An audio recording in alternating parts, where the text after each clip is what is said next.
Bonjour, je suis Isabelle Mourossir, je suis romancière et au travers de ces vidéos, nous allons parler de différents problèmes que peuvent rencontrer les personnes qui souhaitent écrire, qui écrivent. Bref, aujourd'hui, nous allons parler du temps. Oui, non, alors je vous vois venir tout de suite. Non, non, non, nous n'allons pas parler des temps grammaticaux. Non, pas du tout, pas du tout. Non, mais pour ça, vous ouvrez un Becherel et puis basta. Ok. Non, nous allons parler des moments que nous pouvons consacrer à l'écriture. Voilà de quoi nous allons parler. En effet, lorsque je discute avec différents auteurs ou différentes personnes qui souhaiteraient écrire, la première chose qui semble venir comme problème, comme pierre d'achoppement à un épanouissement de l'écrivain, c'est le temps. Le moment que nous pouvons consacrer entièrement à l'écriture. Euh, alors en effet, vis-à-vis de ça, on n'est pas tous égaux. La maman qui doit s'occuper de ses enfants, de sa maison, qui travaille à temps complet, ou la personne qui est célibataire ou retraitée, bon, forcément, n'aura pas les mêmes complications vis-à-vis de ça, on est d'accord. Néanmoins, ce que j'ai pu constater, ouais, bon, j'ai Chatou qui vient participer à la vidéo. Donc, ce que j'ai pu constater, c'est que ces moments... Aïe. Non, non, Chatou, on peut pas, on peut pas. Bref, voilà, c'est que ces moments que nous pouvons consacrer à l'écriture, en fait, passent après tout le reste. Genre, on va d'abord passer aspirateur avant d'aller écrire et terminer son chapitre. Non mais c'est n'importe quoi. En fait, ça devrait être notre préoccupation principale. Ah ben non. Comment ça se fait? Alors, afin de pouvoir recentrer et remettre les choses importantes là où elles devraient être, l'écriture, hein, on va essayer de discuter ensemble de ça. Alors déjà, comment on peut faire? Déjà, j'ai pas de solution. Ah bah non, non, j'ai pas de solution miracle.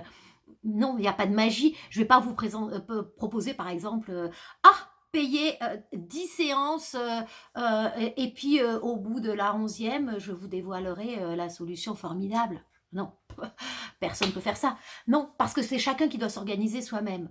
Alors déjà, ce que je peux vous proposer, c'est de communiquer avec vos proches. Est-ce que ont conscience de vos problèmes, de vos tracasseries et de vos ennuis? Peut-être qu'ils n'en ont pas conscience du tout. Donc déjà, communiquez. Ensuite, voyez avec eux comment vous pourriez vous organiser afin de vous libérer du temps et de dire, par exemple, ah bah écoutez, moi, de telle heure à telle heure, je ne suis pas disponible du tout. Voilà, je ne suis pas là, même en cas de mort. Donc, si pendant ce laps de temps où je ne suis pas là, enfin j'écris, vous mourrez, bah écoutez, mourrez en silence. Moi j'écris. Oui, non mais voilà, à un moment donné, il faut être un peu ferme, hein, voilà, sinon on va pas s'en sortir. Hein. Donc déjà, communiquez avec vos proches afin de savoir, eux, leur position. Peut-être qu'ils ont des choses à vous proposer. Par exemple, pour moi, j'en ai parlé avec ma famille et mon fils, après réflexion, après qu'on ait échangé longuement sur le sujet, eh bien, il m'a proposé, il m'a dit, bah, écoute, ce que tu peux faire, c'est que 2 semaines tous les 2 mois, tu peux te partir en Roumanie, à Bucarest, afin d'écrire non-stop. Ça sera ton temps à toi pour vraiment booster ton écriture, tes romans, etc. Et lui a proposé que pendant ce temps, en fait, il s'occupe entièrement de la maison et surtout du zoo. Oui, oui, oui, oui. On a dit chaud, des chiens, des chats, des furets, des tas de choses. Donc c'est toujours un peu compliqué. Nous, on a nos propres limitations, voilà, comme tout le monde. Donc c'est pas si simple. Voilà, moi j'ai eu cette solution-là. Maintenant, à vous de voir quelle solution vos proches peut-être pourront vous proposer et vous aider. Après, vous pouvez aussi aménager votre planning. À quelle tâche vous pouvez renoncer? Il y a peut-être des choses, franchement, ça sert à rien. Genre, passer 10 fois l'aspirateur, enfin, à mon sens, ça sert à rien. Mais chacun voit midi à sa porte. Quelles tâches sont vraiment fondamentales? Quelles tâches sont plus importantes que votre écriture? Voilà. Et puis, peut-être que vous pouvez aussi déléguer. Peut-être des gens qui peuvent passer aspirateur une fois sur deux à votre place. Hein. Bah oui, hein, vous n'êtes pas là. Voilà. Donc, regardez ce que vous pouvez faire. Regardez comment on peut faire pour prendre en compte que l'écriture, c'est quand même la chose la plus importante pour vous. Voilà, parce que si vous ne faites pas ça, à ce moment-là, je ne sais pas trop comment on peut s'en débrouiller.